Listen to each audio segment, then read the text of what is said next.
నమస్కారం. Time to time వార్తలకు స్వాగతం. ముందుగా వార్తల్లోని ముఖ్యాంశాలు. సంక్షేమ పథకాల అమలుపై సీఎం చంద్రబాబు కఠిన ఆదేశాలు. 5 లక్షల ఇళ్ల నిర్మాణం పూర్తి చేయాలని ఆదేశం. ఇసుక ధరలపై నియంత్రణకు చర్యలకు సూచన. ప్రజాసేవల్లో పారదర్శకత పెంచాలన్న సీఎం.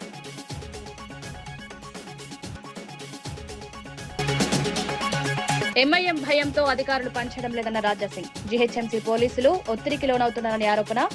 ఫుట్పాత్ ఆక్రమణలపై చర్యలు ఎందుకు లేవని ప్రశ్న. చట్ట పరిరక్షణలో నిష్పాక్షికంగా వ్యవహరించాలని డిమాండ్.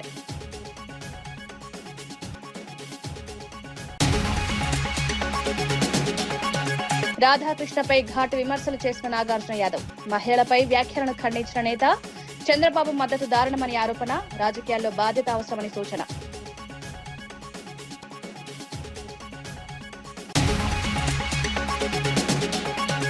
చొరబాటుదారులపై కఠిన చర్యలుంటాయని అమిత్ షా హెచ్చరిక. అసోంలో బీజేపీకి ఓటు వేయాలని పిలుపు. చొరబాటుదారులు యువత ఉపాధి దోచుకుంటున్నారని ఆరోపణ. భారత్ ధర్మశాల కాదని స్పష్టం.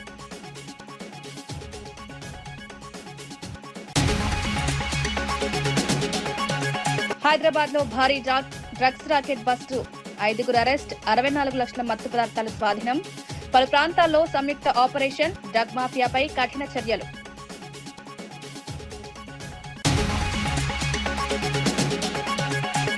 ప్రభుత్వం అత్యంత ప్రాధాన్యంగా తీసుకున్న పథకాలను పక్కా ప్రణాళికతో అమలు చేయాలని సీఎం చంద్రబాబు స్పష్టం చేశారు. అమరావతిలో ఆర్టీజీఎస్ కేంద్రం నుంచి వివిధ శాఖల పనితీరుపై సమీక్ష నిర్వహించారు. ఈ ఏడాదిలో 5 లక్షల ఇళ్ల నిర్మాణాన్ని పూర్తి చేసి లబ్దిదారులకు అందించాలని అధికారులకు ఆదేశాలు జారీ చేశారు. 2 లక్షల మందికి ఇళ్ల స్థలాల పంపిణీ వేగవంతం చేయాలని సూచించారు. వర్షాకాలంలో ఇసుక సరఫరాలో ఎలాంటి ఇబ్బందులు రాకుండా ముందస్తు చర్యలు తీసుకోవాలన్నారు. ఇసుకపై అధిక ధరలు వసూలు చేయకుండా కట్టడి చేయాలని హెచ్చరించారు.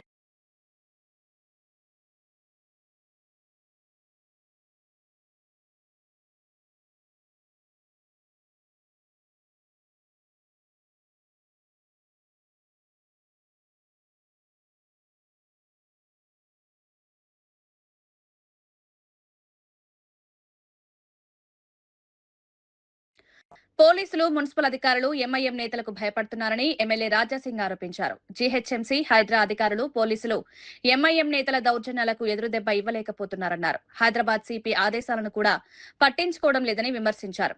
ఎంఐఎం ఎమ్మెల్యే చేసిన వ్యాఖ్యలు ఆశ్చర్యకరమని పేర్కొన్నారు. నగరంలోని ఫుట్పాత్లను ఆక్రమించి షాపులు పెట్టించి కిరాయిలు వసూలు చేస్తున్నారని ఆరోపించారు. ఇదే పరిస్థితి తన నియోజకవర్గంలో కూడా ఉందన్నారు. ఇలాంటి ఆక్రమణలను ప్రోత్సహించాలా అని ప్రశ్నించారు. అదేవిధంగా ఒక ఎక్స్ కార్పొరేటర్ పైన, అదేవిధంగా ఒక ఫాల్తూ ఎమ్మెల్సీ పైన కూడా ఒక కేసు కూడా చేసినారు. ఎందుకంటే పోలీస్ పైన వాళ్ళు దాడి చేసినారు. దాని తర్వాత మన హైదరాబాద్ కమిషనర్ గారు స్టేట్మెంట్ ఇచ్చినారు. ఎవరైనా పోలీస్ వాళ్ళతోని ఈ విధంగా బిహేవియర్ చేస్తే వాళ్ళపైన 100% యాక్షన్ ఉంటుందని కమిషనర్ గారు కూడా ఒక మంచి స్టేట్మెంట్ ఇచ్చినారు. కానీ మన పోలీస్ కమిషనర్ గారిది ఇచ్చిన స్టేట్మెంట్ పైన ఏదైనా ప్రభావం పడిందా ఎంఐఎం పైన? ఏం పడలే. నిన్న ఎంఐఎం ఎమ్మెల్యే ముంతాజ్ ఖాన్ భాజపా నిలబడి అదే heritage property clock tower surrounding లో ఉన్న ఎంకరేజ్మెంట్ ని తీసేసిన మున్సిపల్ అధికారులు, హైడ్రా అధికారులు మళ్ళీ అదే నిలబడి భాజపా కూర్చొని మళ్ళీ అదే ఎంకరేజ్మెంట్ చేపించిండు. ఆయన ఏమంటుండు, నాకు చూసి 20-30 మంది పోలీసు వాళ్ళు చూసి ఉరికిపోయినారు. ఆ విధంగా ఆయన కామెంట్ కూడా చేసిండు. అదేవిధంగా చాలా వరకు ముర్గి చౌక్ చౌరస్తా కాకుండా, క్లాక్ టవర్ కాకుండా హైదరాబాద్ పార్లమెంట్లో ప్రతి ఒక్క ఫుట్పాత్ ని కబ్జా చేపించిన ఇదే ఎంఐఎం వాళ్ళు. ఫస్ట్ అయితే ఈ ఫుట్పాత్ ని వాళ్ళు కబ్జా చేపిస్తారు. దాని తర్వాత కిరాయా కూడా వీళ్ళే వసూలు చేసుకుంటారు. వీళ్ళు కార్పొరేట్ కిరాయా వసూలు చేసుకుంటారు. మహిళలపై అసభ్యంగా మాట్లాడితే ఎవరైనా ఖండిస్తారని వైఎస్ఆర్సీపీ నేత యనమల నాగార్జున యాదవ్ అన్నారు. రాధాకృష్ణ చేసిన వ్యాఖ్యలకు చంద్రబాబు, లోకేష్, పవన్ కళ్యాణ్ మద్దతు ఇవ్వడం దారుణమని విమర్శించారు. ఈ వ్యాఖ్యల వెనుక పెద్ద కుట్ర ఉందని ఆరోపించారు. రాధాకృష్ణ రాసిన మాటలైనా రాయించింది చంద్రబాబేనని అనిపిస్తోందన్నారు. నిరసనకు వెళ్లినప్పుడు ఆయన దాక్కోవడం విచిత్రమన్నారు. మహిళల గౌరవాన్ని కించపరిచే వ్యాఖ్యలను తీవ్రంగా ఖండించారు. రాజకీయాల్లో ఇలాంటి వ్యాఖ్యలు ప్రజల్లో అసహనం పెంచుతాయన్నారు. నడుపుతున్నటువంటి పేపర్ చూసినా, రాధాకృష్ణ నడుపుతున్నటువంటి పేపర్ చూసినా కూడా మనకు తెలుస్తుంది. మొన్న ఈ మధ్యన కొత్త పలుకు పేరుతో బ్రోకర్ రాధాకృష్ణ ఒక చెత్త మాటలు, బురద మాటలు, వికృతమైనటువంటి మాటలు మాట్లాడాడు. ఏమంటాడు? మర్యాద, సంస్కారం, సభ్యత, ఇంగిత జ్ఞానం ఇది ఎవరో చెబితే రావు రాధాకృష్ణ. మనిషిగా పుట్టిన తర్వాత నువ్వు పశువు కాదని నీకు నువ్వు నిరూపించుకోవాలంటే, బురదలో తిరిగేటువంటి పందికి రాధాకృష్ణకి తేడా లేదని తెలుసుకోవాలనుకుంటే, వావి వరసలు లేని కుక్క రాధాకృష్ణ ఒకటే కాదని అనుకోవాలంటే కొన్ని మర్యాదలు మనం పాటించాలి. అటువంటి మర్యాదలేమీ పాటించకుండా వావి వరసలు లేనటువంటి కుక్కలాగా, బురదలో బొరిలే పందిలాగా నేను మాట్లాడతాను అని బరి తెగించి, అంటే ఇడి చేసిన వాళ్ళకి వీధికే పెద్ద అనేటువంటి చందానా నువ్వు ఇటువంటి వాక్యాలు మాట్లాడావు. అయినా రాధాకృష్ణ మిమ్మల్ని ఒకటి అడుగుతున్నా, చంద్రబాబు నాయుడు గారు చెబితే నువ్వు చేసేటువంటి ప్రతి తార్చుడు పనులకి మాకు ఆపాదిస్తే అట్లా, జనాలకు ఆపాదిస్తే అట్లా? బహుశా చంద్రబాబు నాయుడు గారు మీకు చెబుతారేమో, ఆయన చెబితే మీరు అటువంటి వికృతమైనటువంటి పనులు మీరు మీ అమరావతి విషయంపై నిజాలు చెప్పిన వారిపై కూటమి నాయకులు ఎల్లో మీడియా దాడులు చేస్తున్నాయని వైఎస్ఆర్సీపీ నేత పుత్తా శివశంకర్ ఆరోపించారు. వైఎస్ఆర్సీపీ నాయకుల కుటుంబాలపై చేసిన వ్యాఖ్యలను తీవ్రంగా ఖండించారు. ఏబీఎన్ కార్యాలయం ఎదుట నిరసన వ్యక్తం చేశారు. ఆంధ్రజ్యోతి రాధాకృష్ణ తన తీరు మార్చుకోకపోతే మరింత గట్టిగా స్పందిస్తామని హెచ్చరించారు. మీడియా బాధ్యతాయుతంగా వ్యవహరించాలని సూచించారు. రాజకీయ విమర్శలు వ్యక్తిగత స్థాయికి దిగజారకూడదన్నారు. ప్రజాస్వామ్యంలో మీడియా పాత్ర కీలకమని గుర్తు చేశారు. శ్రీధర్ గారు అనుకుంటా, మాడబూసి శ్రీధర్ గారు, ఆయన ఒక చక్కని విశ్లేషణ చేస్తే, ఒక విశ్లేషకుడిగా దానికి ఎల్లో మీడియా అదేవిధంగా తెలుగుదేశం పార్టీ వాళ్ళ మీద ఏ విధంగా దాడి చేస్తున్నాయి, ఎందుకింత దాడి, ఎందుకింత భయము? రాష్ట్ర ప్రజలకు మేలు చేయడానికే కదా ప్రభుత్వంలోకి మీకు ఓటేసింది. జగన్ గారు చెప్పినటువంటి ప్రపోజల్ మీకు నచ్చకపోతే నచ్చలేదని చెప్పండి, ప్రజలను కన్విన్స్ చేసుకోండి. అంతేకాని వైఎస్ఆర్ కాంగ్రెస్ పార్టీ ఇంట్లో ఉన్నటువంటి మహిళలని, నాయకులని నీచమైనటువంటి కామెంట్ చేసే అధికారం నీకెవరిచ్చారయ్యా? ఇది చంద్రబాబు చేసేటువంటి కుట్రలు కానీ, తెలుగుదేశం పార్టీ ఎల్లో మీడియా ఈ కుట్రలను, పన్నాగాలను భరిస్తూ ఉండడానికి వైఎస్ఆర్ కాంగ్రెస్ పార్టీ ఆత్మాభిమానం లేని పార్టీ కాదు. పద్ధతుల్లోనే గట్టిగా రెస్పాండ్ అవుతాం, వదిలిపెట్టాం. మీ బుద్ధి మార్చుకోకపోతే మరింతగా కూడా గట్టిగా స్పందించాల్సింది వస్తుంది. ఇవాళ కూడా అందులో భాగంగానే హైదరాబాద్లో ఆ యొక్క నీచమైనటువంటి కార్యాలయం ముందు, ఏబిఎన్ ఆంధ్రజ్యోతి కార్యాలయం ముందు మా వాళ్ళు శాంతియుతంగా ధర్మాగ్రహం వ్యక్తం చేస్తూ అక్కడ శాంతియుతంగా ప్రొటెస్ట్ చేస్తే దాన్ని తండ్రి కొడుకులు ఉప ముఖ్యమంత్రి కీ కట్టుకొని వచ్చి గిలగిలగిలగిలగిలా కొట్టుకుంటూ ట్వీట్ల మీద ట్వీట్లు వేస్తూ ప్రెస్ నోట్లు రిలీజ్ చేసుకుంటూ అయ్యో ఏదో జరిగిపోతుంది, ఇది వ్యాఖ్యానమే కదా అని ఒకరు, ఇది సందేశమే కదా అని ఒకరు, ఇది జర్నలిజం కదా అని ఒకరు. ఏమయ్యా చంద్రబాబు నాయుడు గారు, లోకేష్ గారు, ఒక్కసారి గుర్తు తెచ్చుకోండి. మీరు దుర్మార్గమైనటువంటి వ్యాఖ్యల గురించి ప్రయత్నం చేసి మాట్లాడుతున్నారు కదా, ఇదే సాక్షి ఛానల్కి సంబంధం లేకపోయినా ఒక వ్యక్తి చర్చలో కూర్చొని ఏదో మాటలు మాట్లాడితే మహిళల ఆత్మాభిమానమని ఆంధ్రప్రదేశ్లోని సాక్షి కార్యాలయాలను ముట్టడించి దాడులు చేసి తగలబెట్టి తెలుగుదేశం పార్టీ నాయకులు, మహిళలు అందరూ కూడాను ఓని పోలీసులు దగ్గరని పంపించారే. ఏంటంటే మహిళల ఆత్మాభిమానం అంట. ఈ రోజు మహిళలను భార్యలు కాదు. అమరావతి రాజధానికి చట్టబద్ధత రావడంపై ఎంపీ కలిశెట్టి అప్పలనాయుడు హర్షం వ్యక్తం చేశారు. గత 5 ఏళ్లలో రైతులు, మహిళలు ఎదుర్కొన్న ఇబ్బందులను గుర్తు చేశారు. జగన్ వెంటనే క్షమాపణ చెప్పాలని డిమాండ్ చేశారు. 33,000 ఎకరాల భూమిని త్యాగం చేసిన రైతుల పోరాటం చారిత్రాత్మకమన్నారు. పార్లమెంట్లో అమరావతి బిల్లుకు మద్దతు తెలపడం గర్వకారణమని పేర్కొన్నారు. రైతుల త్యాగం వృధా కాలేదన్నారు. అమరావతి అభివృద్ధి కోసం ప్రభుత్వం కట్టుబడి ఉందన్నారు. అరసవిల్లిలో సోమవారం ఆశీర్వాదం కోసం అరసవిల్లి ప్రత్యేక పూజలు చేయించాం రైతులతో. వారు వచ్చినప్పుడు మేము చేసిన తర్వాత చట్టబద్ధమైన తర్వాత మళ్ళీ నేను అరసవిల్లి వెళ్ళి మా దంపతులు ఇద్దరం కూడా వెళ్ళి పూజలు చేసి ఆ తీర్థ ప్రసాదాలు తీసుకొచ్చి ఈరోజు ఇవ్వడం జరిగింది. ఎందుకంటే చివరిగా అక్కడే వారు దర్శనాలు చేసుకొని అన్ని గుళ్ళు దర్శనాలు అయిన తర్వాత చివరిగా అరసవిల్లిలో దర్శనం చేసుకొని వారు తిరిగి రావడం జరిగింది. ఆ సందర్భంగా ఈ విజయం అమరావతి రైతులకి అంకితం అవుతుంది. మా గౌరవ ముఖ్యమంత్రి చంద్రబాబు నాయుడు గారి సంకల్పం, వారి విజనరీ, వారి ఆలోచనలు ఈ దేశ సంపద భవిష్యత్తులో అమరావతి సాధ్యం అవుద్ది. ఈ రాష్ట్రానికే కాదు దేశానికి కూడా ఒక మంచి పేరు ప్రతిష్టలు వస్తాయని ఒక సంకల్పంతో చేసిన ప్రయత్నానికి ఇది ఒక శుభపరిణామం. జగన్మోహన్ రెడ్డి వాళ్ళ టీము ఎంత కుట్రలు పడినా 5 సంవత్సరాల అధికారంలో ఉండి వాళ్ళు ఎన్ని చేసిన తర్వాత వచ్చినప్పుడు కూడా మళ్ళీ ఇప్పుడు వాళ్ళు డైవర్షన్ పాలిటిక్స్ చేస్తూ రకరకాల మాట్లాడుతున్నారు. ఈరోజు అలాంటి సందర్భంలో చట్టబద్ధమైంది. ఏ మహిళలైతే ఇక్కడ స్ఫూర్తితో వారు ఉద్యమం చేసి నడిపించారో అదే మహిళ ఈరోజు రాష్ట్రపతి గారు కూడా వారు ఆ స్థానంలో కూర్చొని దీనికి ఆమోద ముద్ర వేయడం అనేది కూడా ఇది దేవుడిచ్చిన వరం. ఇది ఒక మంచి శుభపరిణామం. ఇది దేవుడి స్క్రిప్ట్ అనుకోవాలి. ఏ రైతులైతే అవమానం చేశావో, ఏ రైతులైతే అవమానంగా మాట్లాడించారో ఆ రోజు మహిళల కోసం తప్పుగా మాట్లాడిన వ్యక్తులకి మీరు మంత్రులు ఇచ్చారు, సలహాదారులు ఇచ్చారు, ప్రభుత్వ సలహాదారులుగా నియమించారు జగన్మోహన్ రెడ్డి.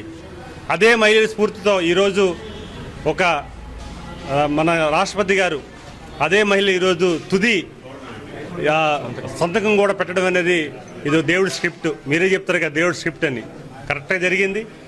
అందుకు ఈరోజు స్వయంగా ఆ మహిళా సోదరీమణుల్ని గౌరవించాలని ఇక్కడ రావడం జరిగింది.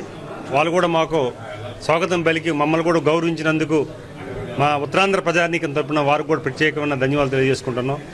ఇదే స్ఫూర్తితో ఇదే ఉద్యమాన్ని, ఎందుకంటే ఇది ఒకరోజుతో అయిపోయింది కాదు, ఇది తెలుగువాడు గర్వపడే విధంగా. ఎందుకంటే మాకు విదేశాల నుంచి దేశాల్లో ఉన్న ప్రతి ఒక్కరు కూడా మాకు మెసేజ్లు వాట్సాప్లు పెడుతున్నారు.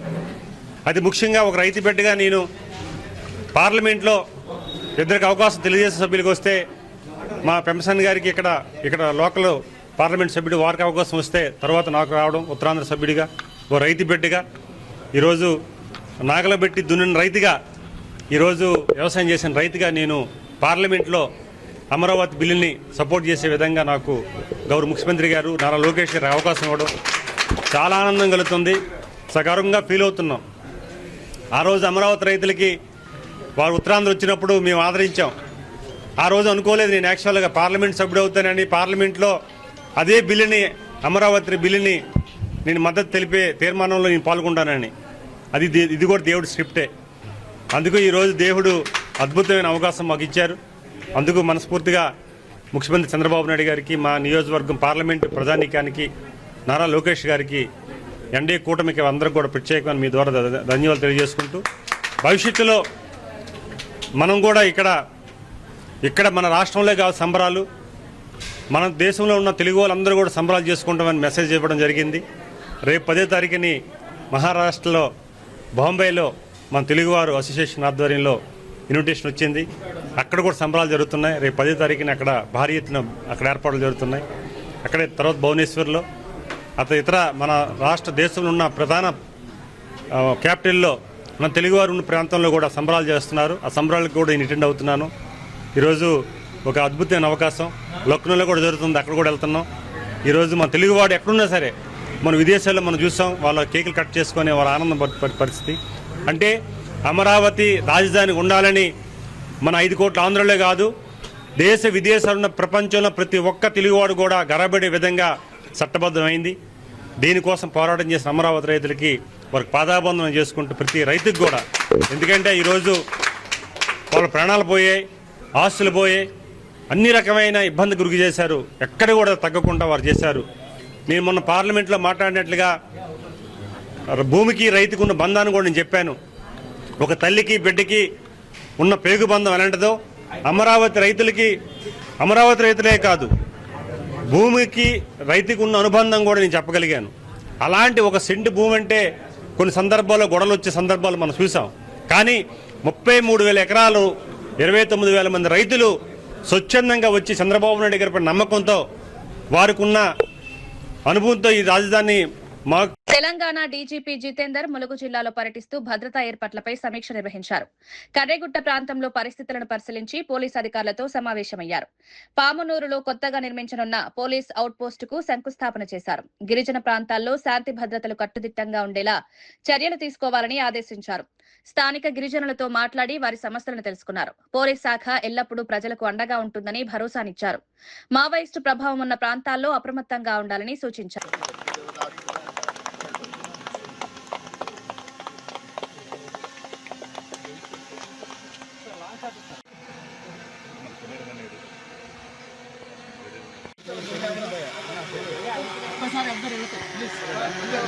సౌండ్ పెట్టుకున్నట్లు తలకాయలు కట్ అవుతాయి.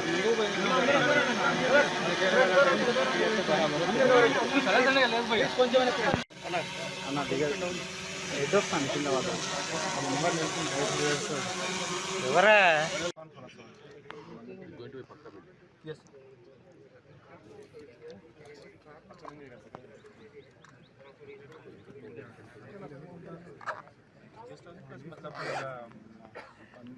Sir conference internally sir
Ramesh sir sir కొంచెం ముందుకు రండి సార్.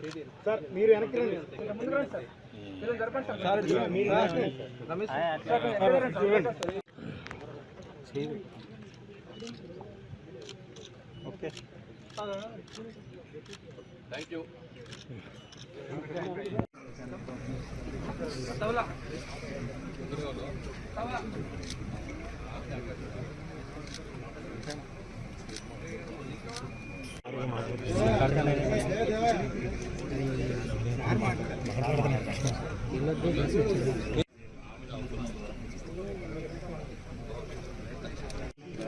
ఇటు చూడండి, ఇటు చూడండి. కొత్తగా ఉంది, కొత్తగా నాచారం డివిజన్ అభివృద్ధి నిధులపై కాంగ్రెస్ బీఆర్ఎస్ మధ్య రాజకీయ పోరు ముదురుతోంది. బీఆర్ఎస్ నాయకులు తామే నిధులు తెచ్చామని చెప్తుండగా కాంగ్రెస్ నేతలు అధికారంలో ఉన్న తమ ప్రభుత్వం నిధులు కేటాయించిందని చెప్తున్నారు. పరమేశ్వరరెడ్డి చొరవతో సీఎం రేవంత్ రెడ్డి నిధులు ఇచ్చారని కాంగ్రెస్ నేతలు స్పష్టం చేశారు. బీఆర్ఎస్ నాయకులు గత 10 ఏళ్లలో ఏం అభివృద్ధి చేశారో చెప్పాలని సవాల్ విసిరారు. సీఎం చిత్రపటానికి పాలాభిషేకం చేయడంపై బీఆర్ఎస్ అభ్యంతరాలు వ్యక్తం చేయడం రాజకీయంగా చర్చనీయాంశమైంది. మీరు చేసిరంటారు కదా, మీరు చేసినవి కూడా చెప్పండి, మేము వద్దంటలేము. మీరు ఏం చేసిరో మీరు చెప్పన్నట్లేము. మేము ఎక్కడ కూడా ఇక్కడ ఉన్న మా నాయకులతో ఒకటే మీ విన్నపం ఏం చేసినామంటే, మీరు అధికారంలో ఉన్నప్పుడు మేము ప్రోటోకాల్ పద్ధతిలో మేము ఎప్పుడు కూడా మేము అడ్డుకోలే. ఎందుకంటే మీకు ఉన్న ఇక్కడ బీఆర్ఎస్ నాయకులు చాలా మంది మాకు ఫోన్ చేసి, అన్న మరి ఆ ప్రోగ్రామ్ చేస్తున్నాం మీరు రారంటే, ఇంకో చూడన్నా ఆయన అధికారికంగా మనము ఎన్నుకోబడ్డారు కాబట్టి ప్రోటోకాల్ పంచాలి ఉంటుంది కాబట్టి, కానీ తొందరలో మాకు కూడా మంచి రోజులు వస్తాయి, ఖచ్చితంగా ఆ రోజు వచ్చినప్పుడు మేము కూడా వస్తామని చెప్పి చేసినాం. ఇవాళ అధికారం అంతా అయిపోయినాక ఎవరు మాట్లాడితే వాళ్ళు ప్రెస్ మీట్ పెట్టి ఎవరికి వాళ్ళు చిన్న చిన్న విషయాలుగా మీరు ఎందుకు ఫ్రస్ట్రేషన్ అవుతారు? ఇవాళ మేము ఎవరికి అభిషేకం చేస్తున్నాము? మన ముఖ్యమంత్రి, మన రాష్ట్ర ముఖ్యమంత్రికి పాలాభిషేకం చేస్తే మీకేం బాధ? దానివల్ల మీకేం ఇబ్బంది అవుతుంది? మీకేం ఇబ్బంది అవుతుందని చెప్పి నీ సందర్భంగా అడుగుతున్నా. ఇవన్నీ పక్క పెడితే మేము రాబోయే రోజులలో కూడా ఇక్కడ ఉన్నది నాచారం డివిజన్ అభివృద్ధి కార్యక్రమం అనేది అందరం పూర్తి బాధ్యతగా మాకు భుజాలపై చేసుకుంటూ మేము పనిచేస్తామని తెలియజేస్తూ, అదేవిధంగా మరొక విషయం నేను 2 విషయాల్లో మాట్లాడి క్లోజ్ చేస్తాను కాబట్టి, ఇవాళ పెద్దలు స్వర్గీయ శ్రీ బండారి రాజిరెడ్డి అన్న గారు ఉప్పల్ కారిడార్కి వారి యొక్క పేరు పెట్టడం జరిగింది. నిజంగా ఉప్పల్ కాన్స్టిట్యున్సీలో ఉన్న ప్రతి ఒక్క కాంగ్రెస్ నాయకుడు చాలా అభినందించి మేము ఆనందపడ్డాం. ఎందుకంటే వాస్తవానికి డే 1 నుంచి కూడా అన్నగారు మన కాంగ్రెస్ పార్టీకి ఎన్నో సేవలు చేశారు కాబట్టి మేము సంతోషించాం. కానీ గమ్మత్తైన విషయం ఏంటంటే అవతల పార్టీ వాళ్ళు ఫోన్ చేసి, మీ పార్టీ వాళ్ళు ఫోన్ చేసి, అరే భయ్ మీ పార్టీ పేరు మనం మంచి పెడుతుంది, మీకు ఇబ్బంది అంటే, మాకేం ఇబ్బంది అన్నా, మా గౌరవ ముఖ్యమంత్రి చెప్పింది ఒకటే, సీనియర్లకు గౌరవించి పార్టీ పట్ల ఎవరైతే కష్టపడతారో వాళ్ళకు నిజమైన న్యాయం జరగాలంటే, నిజమైన న్యాయం చేయాలంటే మీకు నిదర్శనం ఇవాళ ఉప్పల్ కారిడార్కి రాజిరెడ్డి పేరు పెట్టడం అనేది నిజంగా మా ముఖ్యమంత్రి గారికి నిజంగా నేను అభినందిస్తూ వాళ్ళకి నేను నిజంగా ధన్యవాదాలు తెలుపుతున్నాను. అదేవిధంగా రెండోది, ఇవాళ మాట్లాడుతురుగా ఇవాళ మీరు అన్ని విషయాలుగా అన్ని నాచర ప్రజలు వింటురు, నాచర ప్రజలు అన్ని తెలుసు, ఎవరు ఎప్పుడు ఏం మాట్లాడతారు, ఎవరు ఎప్పుడు ఏం చేస్తారు అనేది. ఇది ఈ సభాముఖంగా నేను చెప్పేది ఏంటంటే, రేపు నాచారం డివిజన్లో అదేవిధంగా హెచ్ఎం డివిజన్లో రాబోయే రోజులలో కాంగ్రెస్ పార్టీ అనేది ఖచ్చితంగా జెండా ఎగరవేయబోతుంది. ఖచ్చితంగా రాబోయే రోజులలో కూడా కొబ్బరికాయ కూడా మేమే కొడతాము. ఈ 2 డివిజన్లలో కూడా ఖచ్చితంగా ఏ పనున్నా కూడా మేమందరం కూడా మా భుజాలపై చేసుకుని చెప్పి ఈ సందర్భంగా తెలియజేస్తూ, మరి ఇక్కడ విచ్చేసిన మా పెద్దలందరికీ మరొకసారి ధన్యవాదాలు తెలియజేస్తూ, మరి ఇప్పుడే మా అన్న పెద్దలు మన టీపీసీసీ స్టేట్ కన్వీనర్ వంటి హెచ్ఆర్ మున్నన్న గారు, అదేవిధంగా డీసీసీ స్పోక్ పర్సన్ గారు వాళ్ళ యొక్క అమూల్య సందేశాన్ని చెప్తున్నారు. అస్సాం ఎన్నికల నేపథ్యంలో కేంద్ర హోంమంత్రి అమిత్ షా కీలక ప్రకటన చేశారు. బీజేపీ 3వ సారి అధికారంలోకి వస్తే చొరబాటుదారులను దేశం నుంచి వెలివేస్తామని స్పష్టం చేశారు. కాంగ్రెస్ పాలనలో అస్సాం చొరబాటుదారులకు కేంద్రంగా మారిందని విమర్శించారు. వారు స్థానిక యువత ఉపాధిని, పేదల రేషన్ను దోచుకుంటున్నారన్నారు. ఏప్రిల్ 9న బీజేపీకి ఓటు వేసి చొరబాటుదారులను పారద్రోలాలని ప్రజలకు పిలుపునిచ్చారు. భారత్ ధర్మశాల కాదని దేశ భద్రతకు ప్రాధాన్యమిస్తామని తెలిపారు. 9 अप्रैल को कमल के निशान पर जब बटन दबाए तब इतने गुस्से के साथ दबाना है कि बटन तो हेलाकांडी में दबे मगर देश भर के घुसपैठियों को करंट लगे ऐसे बटन दबाना है। भाइयों बहनों, कांग्रेस पार्टी ने सालों तक असम को घुसपैठ का मुख्य द्वार बनाया। असम के 9 जिले घुसपैठिया बहुल हो गए। मैं आज हेलाकांडी की इस पवित्र भूमि से कहकर जाता हूं, ये भारत की भूमि है, यहां कोई घुसपैठियों की जगह नहीं है। ये घुसपैठिया हमारे चाय बागान के श्रमिक की मजदूरी खाते। హైదరాబాద్ లో భారీ డ్రగ్స్ రాకెట్ ను పోలీసులు బస్ట్ చేశారు. హెచ్న్యూ, సనత్ నగర్, చిలకలగూడ, ఆదిబట్ల ప్రాంతాల్లో సంయుక్త ఆపరేషన్ నిర్వహించారు. 64.35 లక్షల విలువైన మత్తు పదార్థాలను స్వాధీనం చేసుకున్నారు. ఈ కేసులో 5 అనుమానితులను అరెస్ట్ చేసినట్లు task force DCP Vaibhav Gaikwad తెలిపారు. నగరంలో డ్రగ్స్ సరఫరా నెట్వర్క్ పై కఠిన చర్యలు కొనసాగుతున్నాయన్నారు. యువతను లక్ష్యంగా చేసుకుని జరుగుతున్న అక్రమ కార్యకలాపాలను అరికట్టేందుకు పోలీసులు కట్టుదిట్టమైన చర్యలు తీసుకుంటున్నారు. ఈ ఆపరేషన్ తో డ్రగ్ మాఫియాపై మరో పెద్ద దెబ్బ పడింది. సబ్జెక్ట్ మేము ఈ రోజు సీజ్ చేశాము. ఈ అక్షయ్ పటేల్ అది గ్రాడ్యుయేషన్ కంప్లీట్ అయిన తర్వాత అది బార్న్ అండ్ బాటప్ హైదరాబాద్ నుంచి ఉన్నారు. ఇది గ్రాడ్యుయేషన్ కంప్లీట్ అయిన తర్వాత ఇనీషియల్గా ప్రైవేట్ కంపెనీలో జాబ్ చేశారు. సబ్సిక్వెంట్గా వాళ్ళు ఒక టైల్స్ బిజినెస్ కూడా స్టార్ట్ చేశారు. బట్ ఈ బిజినెస్లో లాస్ అయ్యి ఫైనాన్షియల్ కన్స్ట్రెంట్తో తర్వాత పర్సనల్ మ్యాటర్తో వాళ్ళు స్లోలీ ఈ డ్రగ్ హ్యాబిట్స్లో అలవాటు అయ్యారు.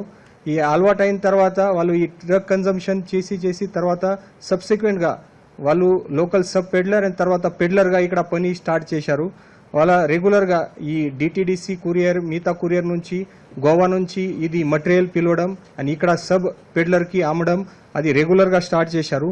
సో ఇది ఒకటి అక్యూజ్ అక్షయ్ పటేల్ అండ్ తర్వాత ఇక్కడ అక్షయ్ పటేల్తో ఒక సబ్ పెడ్లర్ బాబురి ఆదిత్య వర్ధన్ ఇద్దరికి కూడా మేము ఈరోజు అరెస్ట్ చేశాము. ఈ 3 కేసులో చూస్తే ఈ మోడస్ ఆపరెండి సేమ్. అంటే ఇనిషియల్గా ఈ అందరు పెడ్లర్స్ సబ్ పెడ్లర్స్ ఇనిషియల్గా ఈ ఫైనాన్షియల్ కన్స్ట్రెంట్తో పర్సనల్ ప్రాబ్లంతో ఈ ఎడ్యుకేషన్ ఆపేసి ఇది డ్రగ్ కన్జ్యూమ్కి అలవాటయి తర్వాత వేములవాడ రాజరాజేశ్వర స్వామి దేవాలయంలో ఆవుల సంరక్షణపై అధికారులు కఠిన హెచ్చరికలు జారీ చేశారు. దేవాలయానికి చెందిన ఆవులను సరైన విధంగా సంరక్షించాలని రైతులు భక్తులకు సూచించారు. అనుమతి లేకుండా తీసుకువెళ్లడం, దుర్వినియోగం చేయడం జరిగితే చట్టపరమైన చర్యలు తీసుకుంటామన్నారు. దేవాలయాల సంపదను కాపాడడం ప్రతి ఒక్కరి బాధ్యత అని స్పష్టం చేశారు. ఆవులు సమాజానికి ఉపయోగపడే విధంగా సంరక్షణ జరగాలని అధికారులు తెలిపారు. కోడెలను, నిజ కోడెలను స్వామివారికి సమర్పించిపోవడం, వాటిని పెంచి పెద్ద చేసిన తదుపరి ఈ ప్రాంతంలో ఉన్నటువంటి పేద రైతులకు ఉచితంగా అందజేసి వారి వ్యవసాయంలో చేదోడు వాదోడుగా ఉండే విధంగా రాజన్న ప్రసాదంగా ఈ ప్రభుత్వం వచ్చిన తర్వాత అందివ్వడం జరుగుతూ ఉంది. అర్హులైనటువంటి వారిని ఆన్లైన్ ద్వారా దరఖాస్తులు తీసుకొని వారికి ఇచ్చేటువంటి కార్యక్రమం ప్రతి సందర్భంలో జరుగుతున్నటువంటి పారదర్శకంగా జరుగుతున్న సందర్భం. ఆరోగ్యంగా ఉండే విధంగా వాటికి సకాలంలో సమయానికి మేత వేసేటువంటి విధానం, కొంతమంది ఒకరిద్దరు అక్కడక్కడ తప్పుదారులు పోతున్నటువంటి పరిస్థితిని కూడా గమనించి అలాంటి వారిపైన ఫిర్యాదులు వస్తే చట్టపరంగా కఠిన చర్యలు తీసుకునే విధంగా కూడా ఒక నియమాలను రూపొందించడం జరిగింది. వార్తలు ముగించే ముందు ముఖ్యాంశాలు మరోసారి. సంక్షేమ పథకాల అమలుపై సీఎం చంద్రబాబు కఠిన ఆదేశాలు. 5 లక్షల ఇళ్ల నిర్మాణం పూర్తి చేయాలని ఆదేశం. ఇసుక ధరలపై నియంత్రణకు చర్యలకు సూచన. ప్రజాసేవల్లో పారదర్శకత పెంచాలన్న సీఎం.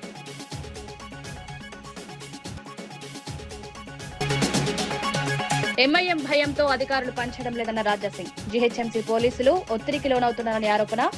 ఫుట్పాత్ ఆక్రమణలపై చర్యలు ఎందుకు లేవని ప్రశ్న. చట్ట పరిరక్షణలో నిష్పాక్షికంగా వ్యవహరించాలని డిమాండ్.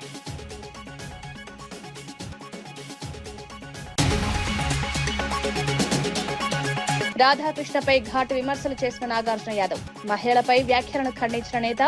చంద్రబాబు మద్దతు దారుణమని ఆరోపణ. రాజకీయాల్లో బాధ్యత అవసరమని సూచన.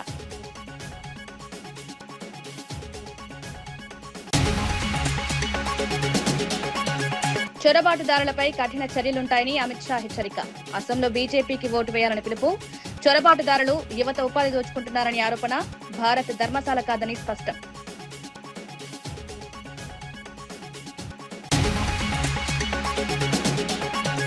హైదరాబాద్ లో భారీ డ్రగ్స్ రాకెట్ బస్టు. 5 అరెస్ట్, 64 లక్షల మత్తు పదార్థాలు స్వాధీనం. పలు ప్రాంతాల్లో సంయుక్త ఆపరేషన్. డ్రగ్ మాఫియాపై కఠిన చర్యలు.